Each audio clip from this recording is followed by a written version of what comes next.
Hello friend, welcome back to my channel. তোমরা সবাই কেমন আছো? আশা করি ভালো আছো, আর আমিও খুব ভালো আছি।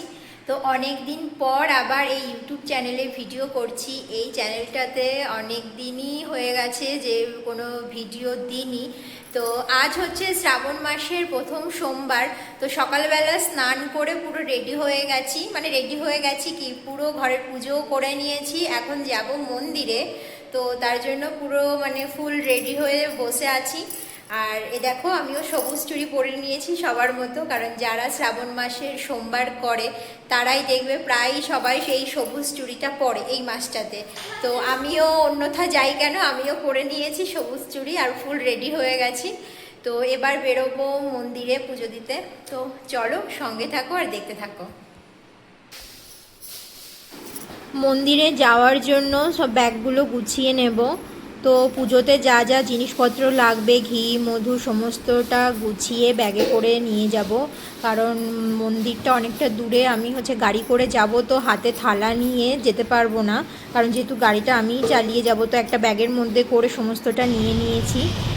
তো চলে এসেছি মন্দিরে, আর এসেও পুজো করতে বসে গেছি। মন্দিরটা খুব একটা ভিড় ছিল না। সকালের দিকে যখন আমি বাজার করতে এসেছিলাম তখন দেখেছিলাম মন্দিরে মানে অনেকটাই ভিড়, মানে পুরো বাইরে পর্যন্ত মানুষ চলে গেছে। তো আমি একটু দেরি করে এসেছি, মানে দুপুর নাগাদ করে এসেছি। তো এখন দেখছি মন্দিরটা বেশ ফাঁকা আছে, অত একটা ভিড় নেই।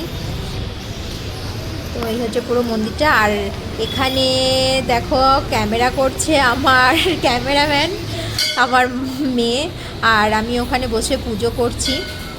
তো এই কলসিটাতে না সবাই মানে ঠাকুরকে যে জল দিতে এসছে, যে স্নান করানোর যে দুধ গঙ্গার জল, তো সেইটা অনেকে এরকম ঠাকুরের মাথায় ঢালছে, আর মানে অনেকে আবার কলসিতেও দিয়ে যাচ্ছে, কারণ ওই জলটাই আস্তে আস্তে শিব ঠাকুরের মাথার উপরে পড়ছে। তো দেখো, সবাই এখানে পুজো করছে।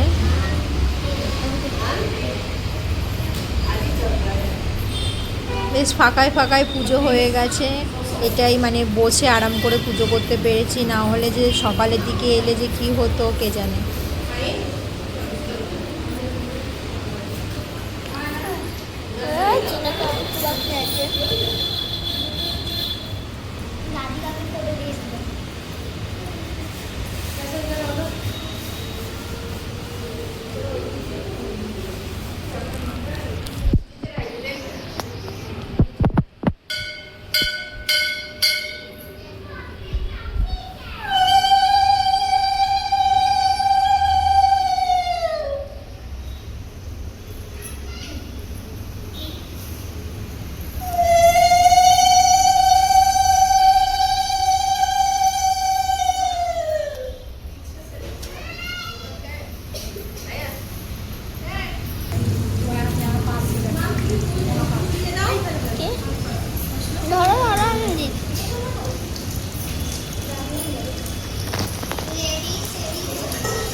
পুজো করে বাড়ি চলে এসেছি। আর এই দেখো, আমার পাগলিটা কি করেছে, ক্লে দিয়ে একটা শিব ঠাকুর বানিয়েছে, সেটাকে আবার চেয়ারের উপর বসিয়েছে, দিয়ে আবার একটা লাড্ডুর প্যাকেটে দুটো নকুলদানা আর কি একটা পাতা ছিঁড়ে দিয়েছে, প্রসাদ দিয়েছে। আর শিব ঠাকুরকে দেখো সাজিয়েছে, দেখো দিয়ে খেলছে বসে বসে আমার পাগলিটা।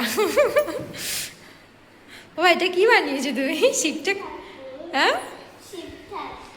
কি অবস্থা।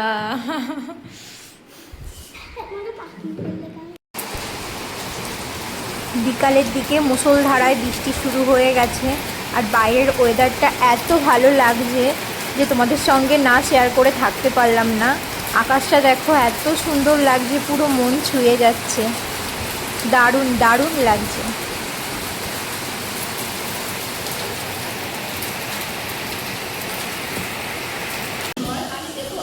আমি শিবের উপোসটা কী করে পালন করি তো সেটাই তোমাদেরকে বলবো। আমি রবিবারের দিন পুরো দিনটা নিরামিষ খেয়েছি, আর সোমবারের দিনটা সারাটা দিনই উপোস ছিলাম। পুজো দেওয়ার পর আমি ফল খেয়েছি আর সাবু ভিজিয়ে রেখেছিলাম, তো এখন রাত্রেবেলা সেই সাবুটা খাবো। তো হচ্ছে সেই সাবুটা ছেঁকে আমি গামলাতে নিয়ে নিয়েছি, তো একদম খুব ভালো ফুলে গেছে সাবুটা। আর এখানে আমি সাবু মাখার জন্য আম, কলা, দুধ নিয়ে নিয়েছি। তো এটা দিয়ে সাবুটা মাখবো।